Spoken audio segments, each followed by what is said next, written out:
जय सच्चिदानंद. आपणा सगळ्यांच्या आत विराजमान परमात्म्याला अत्यंत भक्तिपूर्वक अभेद्य भावाने नमस्कार नमस्कार नमस्कार. पती पत्नीमध्ये जो दिव्य व्यवहार स्थापित केला जातो त्याविषयी आणखी काही बोलणार आहोत. नेहमीच नवरा आणि बायको एकमेकांच्या चुका बघत असतात आणि नुसत्या बघतच नाही तर त्या डोक्यात ठेवतात आणि मनात ठाम मत बनवतात की हा असाच आहे, ती अशीच आहे आणि बघा कधी कधी क्षमा करणं फार कठीण वाटतं. क्षमा वीरस्य भूषणम. वीरता कुठे? जिथे क्षमा असते. मग कित्येक पती असं म्हणतात की एकदा चूक झाली तर आपण माफ करून टाकतो, पण ती चूक वारंवार झाली, दुसऱ्यांदा तिसऱ्यांदा करतच राहते. मग राग येणार नाही तर काय होणार? मग कशी काय क्षमा करायची? तुम्ही माफ नाही करणार तर काय करणार? तिला काय घरातनं हाकलून देणार आहात? मारून टाकणार आहात? ती काय जाणून बुजून चूक करते का सांगा बरं? कोणी मुद्दाम समजा तिच्याकडून काही नुकसान झालं, काचेचं भांडं तिच्या हातून खाली पडलं आणि तुटलं, असं 2-3 वेळा झालंही असेल कदाचित, तर मग काय ती जाणून बुजून ते भांडं फोडते का? तिला आवडतं का ते फोडायला? तुम्ही तिला सांगितलं घे बाकीची भांडी फोडून टाक, तर मग काय फोडणार आहे का ती लगेच? नाही ना. कोणी जाणून बुजून नाही करत नाही, घडून जातं ते. आणि तुम्ही तिला रागवाल, ओरडाल, चिडाल तर काय त्याच्यामुळे ते सगळं सुधारणार आहे का? त्यामुळे तिच्या चुका बंद होणार आहेत का? तुमच्या ओरडण्याने काही फरक पडणार आहे का? रागावण्याची पद्धत चुकीची आहे. कोणालाही चुका सांगायची पद्धत तुम्हाला माहीत नाही आहे. कशा प्रकारे समोरच्याला चूक सांगायची जेणेकरून त्या चुका पुन्हा होणार नाहीत.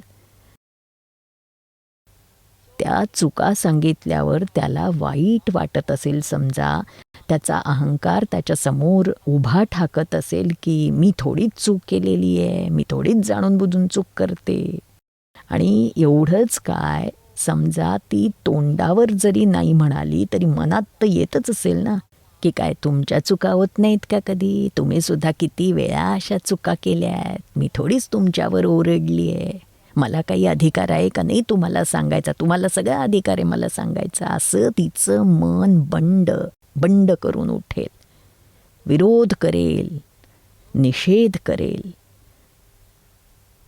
पण अशी परिस्थिती येऊ देऊ नका.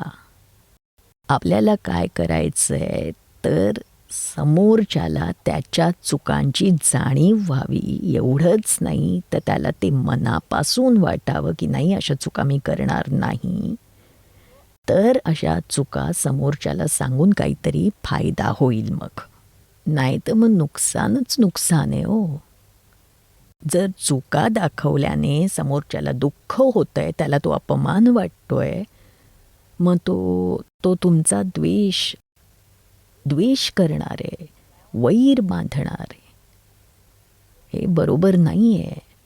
मग कशी समोरच्याला त्याची चूक दाखवून द्यायची सांगा? एक तर अशा वेळी पहिला सिद्धांत असा आहे की जर समोरच्याला आपल्या चुकांची जाणीव होत असेल तर ते बोलून दाखवायची गरजच नाही आहे. ज्या चुका स्वतःला समजतात की कळतं की ही माझी चूक झाली, मग कुणी आपल्याला सांगितलं की अरे असं का करतोस, तसं का करतोस, तर त्याचा परिणाम काय होईल बरं? ती जी जाणीव त्याला होते, त्याला जे गिल्टी फील होतंय स्वतःच्या चुकांमुळे, आणि वरून त्याला कोणी सांगितलं की अरे अशा चुका केल्यास, खूप चुकलास, अशाने त्याच्यावरचा परिणाम निघून जाईल, अहंकार विकृत होईल, उलटं होईल आणि त्याच्या मनातून ती अपराधीपणाची भावनाच निघून जाईल. उलट तो त्याचा विरोध करायला लागेल आणि अशा चुका तर होतच असतात, मी तर माणूसच आहे आणि चुका होणारच, मी परमेश्वर थोडंच आहे की चुका नाही होणार, असं आपल्या चुकांचं समर्थन करायला लागतो माणूस. आणि जिथे चुकांचं रक्षण केलं जातं तिथे चुका कधीही संपत नाहीत, त्या आणखीन वाढत जातात. पण ज्याला त्या चुका कबूल असतील त्याला त्याचा पश्चाताप होतो, तो निश्चय करतो मी अशी चूक पुन्हा करणार नाही आणि मग ती चूक दुरुस्त होते. म्हणून आपण समोरच्याला अशी संधीच द्यायची नाही की त्याचं मन विरोध करेल आणि त्याचं मन अहंकाराने विकृत होईल. उलट तो स्वीकारू शकेल आणि त्याला त्याची जाणीव होईल, अशालाच त्याच्या चुका सांगाव्यात. दादाजींची खूप चांगली पद्धत होती दुसऱ्यांची चूक सांगायची. पहिला तर त्यांचा सिद्धांत होता की जी चूक कळली आहे, जी चूक मला माहीत झाली आहे, ती चूक ते मला कधीच नाही सांगायचे. आणि त्यांना जर कळलं की मला माझी चूक कळलेली नाही आहे तरीसुद्धा ते असे धाडकन ते सांगायचे नाहीत. खूप वेळ घ्यायचे. ती चूक एकदा, दोनदा, 3-4 वेळा जर परत घडली तर मग ते सांगायचे. ते सगळ्यांना नाही सांगायचे, जे त्यांच्या सेवेत आहेत, जवळचे आहेत, आमच्यासारख्यांनाच सांगायचे. का? तर त्यांना वाटायचं की जे आमच्या सेवेत समर्पित आहेत त्यांनी अशा चुका करू नयेत आणि चुकांमधून मुक्त व्हावं. आमचं जे कर्तव्य आहे ते कर्तव्य पूर्ण करण्यासाठी खूपदा म्हणजे कधीच सांगायचे. आणि चूक दाखवून द्यायची पद्धतही वेगळी होती. उदाहरणार्थ आम्ही त्यांच्या सेवेत होतो. सद्भाग्य आमचं होतं की त्यांची सेवा आम्हाला लाभली.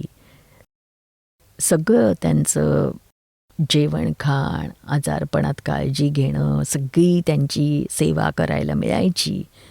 म्हणजे सकाळी नाश्ता, फॉर एक्झाम्पल कधी नाश्ता समजा आमच्याकडनं नीट नाही झाला, कधी मीठ जास्त झालं. आता बघा सामान्य लोकांना तर कळणारच नाही की यात मीठ जास्त आहे, पण दादाजी तर इतके जागृत होते, अत्यंत सतर्क, परफेक्ट.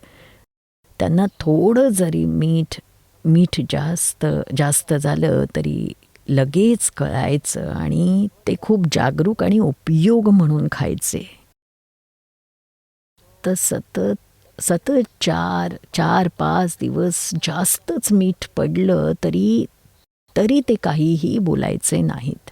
ते वाट बघायचे की मला आपोआप कळेल की मीठ जास्त पडलेलं आहे, मी ते कमी टाकेन.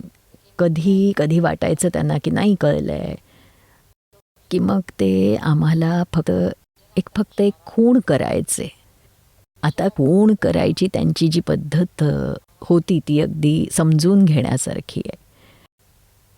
काही नाही, फक्त एवढंच म्हणायचे, "नीरूबेन तुमची तब्येत तर ठीक आहे ना?" असं विचारायचे. मग आम्ही म्हणायचो, "हां दादाजी खूप छान आहे, अगदीच छान आहे, काहीच त्रास नाही आहे." "बरं तुम्हाला भूक नीट लागते ना, झोप नीट येते ना?"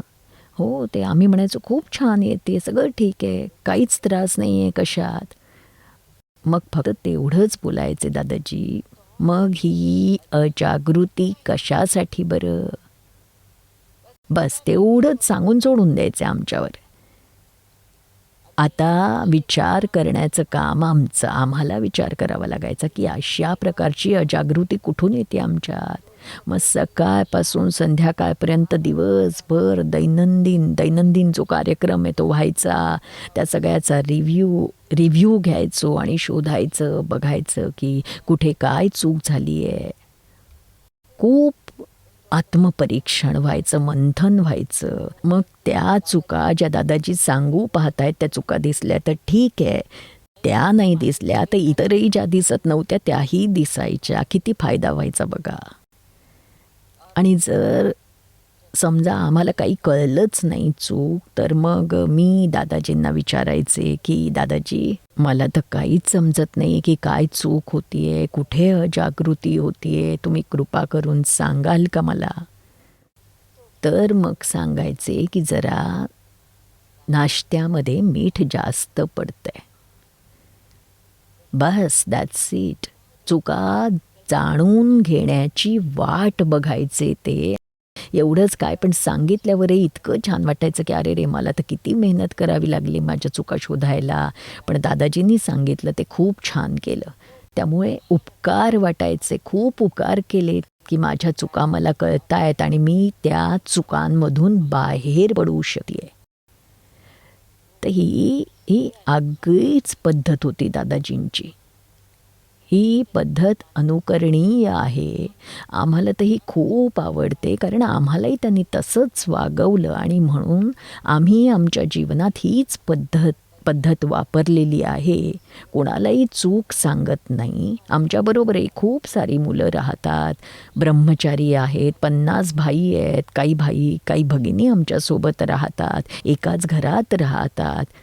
पण कधीही कुणाही बरोबर मोठ्या आवाजात बोलण्याची वेळच आली नाही, गरजही पडली नाही. जी गोष्ट आम्ही प्रेमानं त्यांना सांगू शकतो, ती ओरडून, धाक दाखवून सांगण्यात काय अर्थ आहे? आपल्यालाही त्रास होतो, समोरच्यालाही होतो, त्याचा अहंकार दुखावला जातो. आता कधी मुलांच्या चुका होतात, कधी मोठ्यांच्या चुका होतात. एकदा एका मुलाने खूप मोठा टेम्पो ट्रॅव्हलर, त्याचा ॲक्सिडेंट केला होता.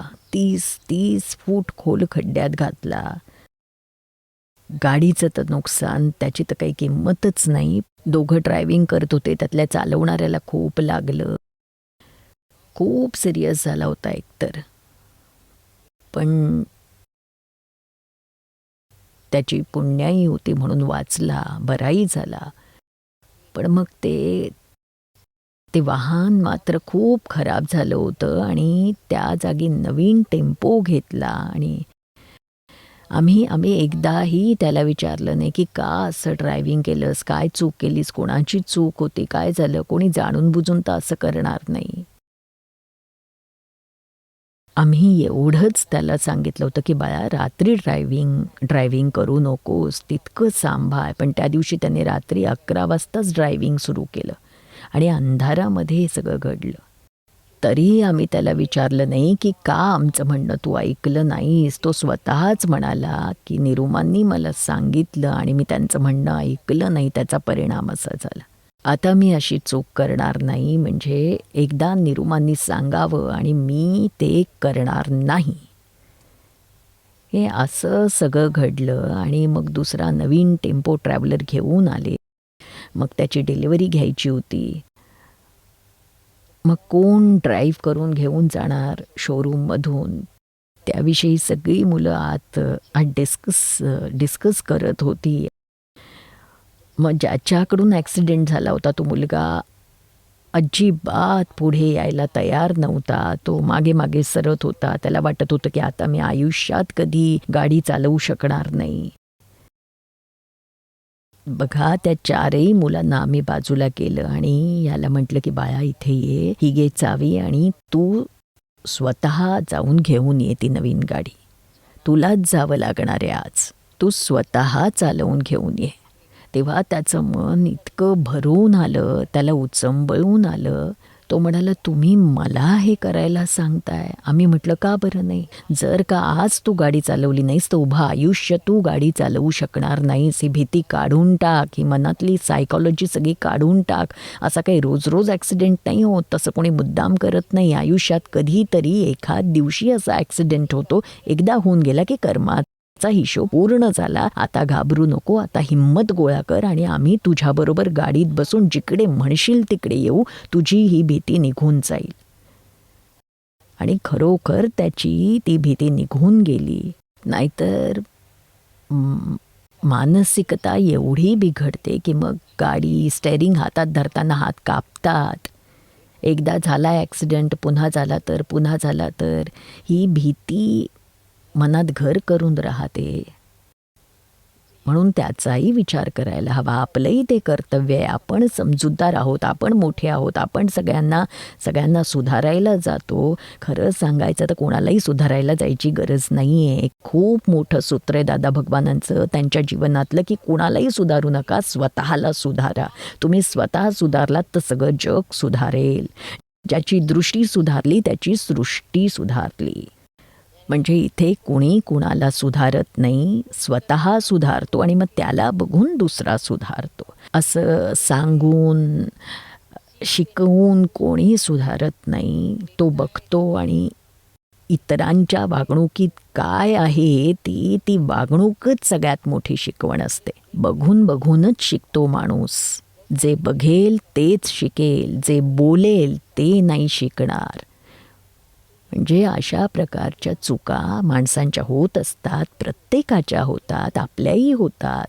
जर आपण ओरडलो, चिडलो मुलांवर किंवा बायकोकडून काही ॲक्सिडेंट झाला, काही नुकसान झालं, तर तुम्ही नवरा म्हणून रागावता, तू असंच करतेस, तसंच करतेस, तुला तर चालवताच येत नाही गाडी, आता तुला पुन्हा देणारच नाही गाडी.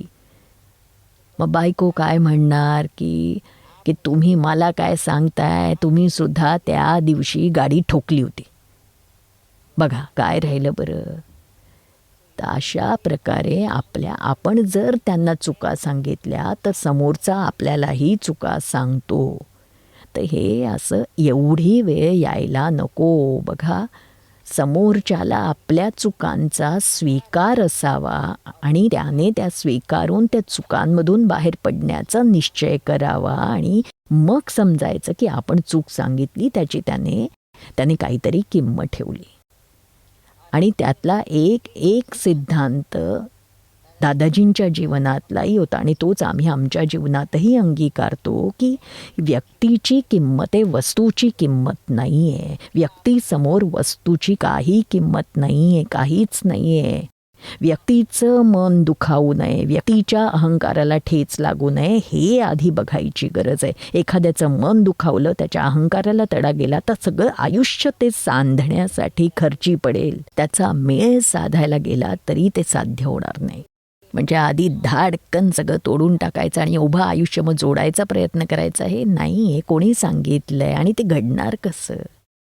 तर आधीपासूनच आपल्या आयुष्यात हे अंगीकारा की कुठल्याच व्यक्तीला दुःख द्यायचं नाही, त्याच्याशी संबंध दुखावून तोडायचे नाहीत, त्याच्या मनाला लागेल असं करायचं नाही. वस्तू तर काय उद्या दुसरी येईल आणि नाही आली तरी त्याशिवाय चालू शकतं पुढे. पण जी व्यक्ती आपल्या जवळ आहे, आपल्या क्लोज आहे, आपण जे एकमेकांप्रती समर्पित आहोत, मदतनीस आहोत,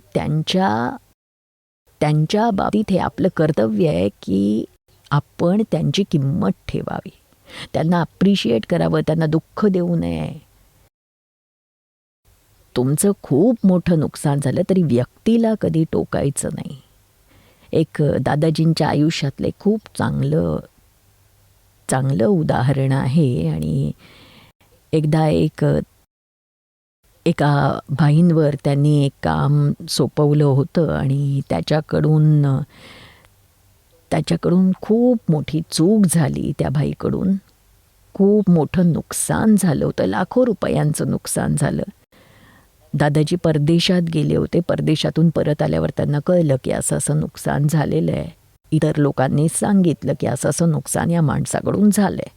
खरं तर दादाजींना ज्याच्याकडनं नुकसान झालं आहे त्याच्याशीच दादाजींना बोलायचं होतं, पण तो भाई दादाजींसमोर यायला तयारच नव्हता. त्याला इतकं अपराधी वाटत होतं, संकोच वाटत होता की कुठल्या तोंडानं मी दादाजींसमोर जाऊ. त्यामुळे तो अजिबात येतच नव्हता.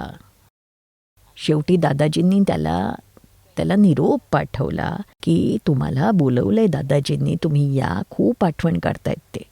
मग बिचारा तो आला तर खरा, पण त्याला इतकी भीती वाटत होती की दादाजींच्या रूममध्ये जायचीच त्याला खूप भीती वाटत होती.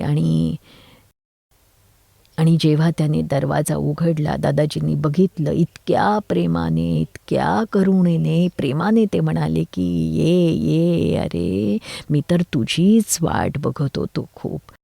इतक्या करुणेनं, इतक्या प्रेमाने म्हणाले, की त्या त्या भाईंचं मन अगदी अगदी शांत झालं आणि अहो, अहो, अहो वाटलं त्यांना दादाजींबद्दल.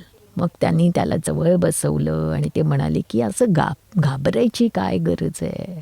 तुम्ही घाबरू नका. चुका होऊ शकतात. नुकसान होऊ शकतं. चुका चुका कोणाच्या होतात? जो काम करतो त्याच्याच चुका होतात ना. जो कामच करणार नाही त्याच्या चुका कशा काय होतील बरं? तुमच्यावर काम सोपवलं होतं, तुमच्याकडून चूक झाली, त्यात काय एवढं मोठं आहे? आणि हे जे लोक बसले ते फक्त तमाशा बघणारे आहेत. त्यांनी त्यांनी काम केलंच नाही. त्यांच्याकडून चूक कशी होईल बरं? म्हणजे त्यांच्याकडून चुका होण्याचा स्कोपच नाही आहे. जो काम करतो त्याच्याकडूनच चुका होण्याची शक्यता असते. कधी चांगलं काम होऊ शकतं, कधी काही चुका होतात काम करताना. तरी तुमच्या सिन्सिअरिटीची किंमत असते. आम्ही तर चांगल्या प्रकारे बघतोय की तुम्ही किती सिन्सिअर आहात. तर बघा, चूक होणं म्हणजे काही गुन्हा नाही आहे, चांगलीच गोष्ट आहे. म्हणून हे मनातून तुम्ही काढून टाका, भीती काढून टाका आणि पुन्हा कामाला सुरुवात करा. आणि वारंवार थोडीच चुका होत असतात, यातून तुम्हाला धडा मिळाला. पुन्हा अशा चुका नाही करणार तुम्ही. अशा प्रकारे दादाजींनी जे सांगितलं ते त्या भाईंना इतकं भावलं, इतकं चांगलं वाटलं, खूप हिंमत आली की ओ हो हो, असंही होऊ शकतं. आणि चुका सांगून काय होतं, तर त्यांच्या मनात तुमच्या विषयीच्या आदर भावनेला तडा जातो. आम्ही सुद्धा आमच्याकडे ज्या आप्तपुत्र ब्रह्मचारी भगिनी असतात त्यांना अशा चुका चुका सांगत नाही. त्यांच्याकडून काही चुका झाल्या, काही नुकसान झालं, कधीतरी होतं. एका मुलाकडून खूप मोठं इलेक्ट्रॉनिक्सचं मशीन लाखो रुपये किमतीचं होतं, त्याच्याकडून ते तुटलं. तो बिचारा घाबरत होता आमच्याकडे यायला, बोलायला. आम्हाला कळलं की असं काहीतरी झालंय नुकसान आणि तो घाबरतोय, आमच्याकडे येत नाही. मग आम्ही विचारलं, घाबरायची काय गरज आहे? चुका तर होतच राहणार. जो काम करेल त्याच्यात चुका होणार आहेत. हा जे घडून गेलंय, आता ये प्रेमाने ये आमच्याशी बोल की असं झालंय, तर मग त्यावर आपण काहीतरी मार्ग काढू. आम्हाला कळेल तसा, नाही तर दुसरं काही नवीन आणता येईल. पण घाबरून बसण्यात काय अर्थ आहे सांग? काय घाबरून इतके दिवस? आणि आम्ही तर कधी काही बोलायचोच नाही. कोणी जर मौनच धारण केलं ना, तर त्याचा खूप धाक वाटतो. आणि त्यांना आतून मात्र, आता आम्ही इथे असलो किंवा जगात कुठल्याही कानाकोपऱ्यात असलो तरी इथे सगळ्या आप्तपुत्रांना आमचा धाक वाटतो. इथे चूक झाली की त्यांना वाटतं की आता निरुमा जेव्हा भेटील तेव्हा आपण त्यांना काय उत्तर द्यायचं. आपण एकही चूक कामात करू शकत नाही. जर झालीच तर आधीच ती ती कबूल करायची. जोवर कबूल करत नाही तोवर त्यांना चैन पडत नाही. कारण त्याचं त्यांना ओझं, भार वाटतो चूक झाली तर. आणि आपण जर सांगितलं, प्रत्येक वेळी सांगितलं, हे असं काय करतोस, अशी चूक केलीस, तशी केलीस, मग त्याचा त्यांना भार वाटणारच नाही, ओझं नाही वाटणार. त्यांना वाटेल चला आपली जी चूक झाली आहे त्यावर निरुमा तर रागावणारच आहेत. माझं म्हणणं जे सांगायचं होतं ते सांगितलं, आता आपला हिशोब पूर्ण झाला.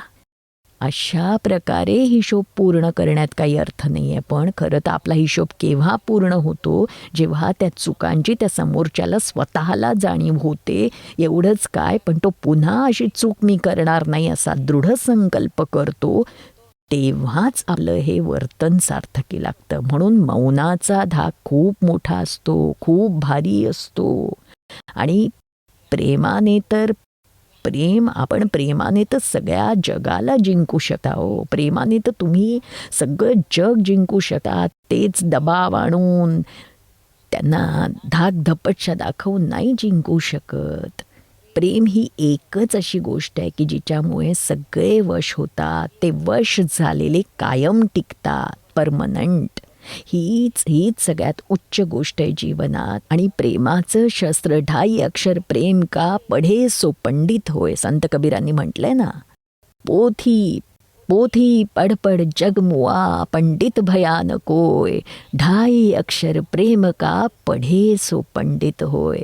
म्हणून तुम्हीही अशा प्रकारे प्रेममय व्हा सगळ्या लोकांसोबत. विशेष करून पती पत्नीमध्ये प्रेममय असा तुमचा व्यवहार असावा. त्यामुळे कीच तुम्ही पंडितच काय भगवानही होऊ शकाल. जय सच्चिदानंद.